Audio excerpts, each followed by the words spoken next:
C'est important d'avoir ça en tête et je voudrais insister, parce que cette idée elle est très fréquente, sur le fait que ça n'existait pas avant le capitalisme. Ce qui existait avant le capitalisme, c'était des formes d'ethnocentrisme. Qu'est-ce que l'ethnocentrisme? C'est la préférence pour sa culture ou pour soi. D'où vient l'ethnocentrisme? Il vient du fait que les échanges étaient beaucoup moindres dans le passé qu'aujourd'hui.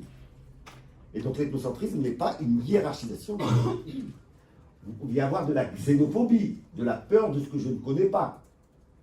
Mais ce n'était pas du racisme, ce n'est pas une théorisation de la hiérarchisation. La preuve, la fameuse anthropophagie qu'on a prêtée aux Noirs en Afrique.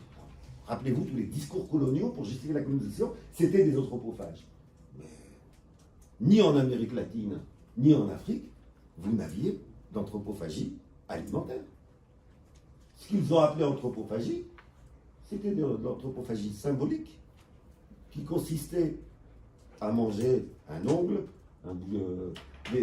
pour récupérer quoi? Les pouvoirs, les forces, les qualités que l'on prêtait aux autres. Autrement dit, on ne les mettait pas en dessous de nous, on les mettait au moins à égalité, et parfois on les mettait même au-dessus de nous. Il n'y avait pas cette hiérarchisation de la situation. Donc ne confondons pas, et c'est un choix volontaire qu'ils nous mettent en avant pour nous induire en erreur. Bien sûr, le racisme a une dynamique historique. Le racisme n'est pas une réalité qui prend une seule forme.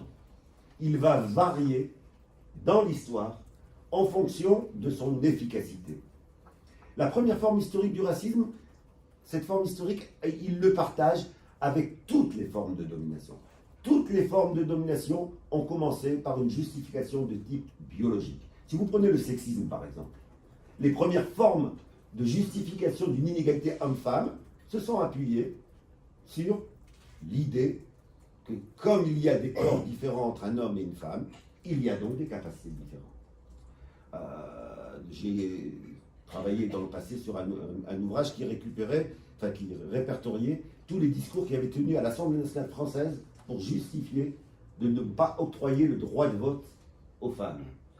C'était autour de leur corps. Mesdames, vous ne saviez pas, vous avez un corps trop flasque qui vous empêche de penser. Alors que les hommes ont un corps plus dur, et ça leur permet de penser. Et ça, c'était dit pas par des gens d'extrême droite. C'était pas les fascistes. C'était des gens qui se pensaient démocrates, qui se pensaient, etc. Et bien pour le racisme, on va avoir la même chose. Les premières formes de justification vont être des formes biologiques. C'est l'époque de la crânologie. C'est l'époque où on va hiérarchiser les races. Donc il y a les blancs, bien entendu, au sommet, mais on va hiérarchiser les autres également. Et ça n'a pas commencé avec les Noirs et les Arabes. Hein. Ça a commencé au sein des sociétés européennes, quand le capitalisme a commencé à conquérir les campagnes qui fonctionnaient exactement comme des groupes coopératifs, comme on a dans les pays du Sud, etc. Comment ça fonctionnait dans les campagnes bretonnes, dans les campagnes occitanes, dans les campagnes auvergnates, etc. C'était les grandes familles qui avaient une propriété collective. Le capitalisme est venu détruire cela. Qu'est-ce qui s'est passé? Exactement la même chose que ce qu'on va vivre après avec les Italiens, les Portugais, etc. Et après avec les Algériens, les Maliens, etc. Qu'est-ce qui s'est passé? Eh bien, les Bretons ont immigré vers les villes, les Auvergnats ont immigré vers les villes, ils sont devenus le nouveau prolétariat, et on a vu quoi? Ça, c'est une partie qu'on ne vous enseigne pas.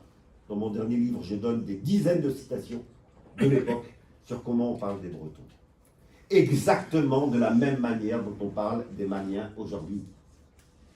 À quel type de poste de travail ils sont assignés? Exactement au même poste de travail auquel sont assignés aujourd'hui les Maliens, les Burkinabés, les Algériens ou les Turcs qui arrivent en Europe. Autrement dit, il y avait des places de surexploitation qui étaient assignées à certains travailleurs en fonction de leur origine, et pour le justifier, il fallait une théorisation de la hiérarchie des races. Et ça s'appliquait à des populations qui étaient membres du Royaume de France, qui étaient des sujets du roi de France, mais qui étaient en fait des immigrés du capitalisme. L'immigration, on a tort de la dater de l'arrivée d'une population qui vient de l'extérieur des frontières. Elle commence à l'intérieur des régions avec un traitement qui est un traitement aussi méprisant que ce qui va se jouer après.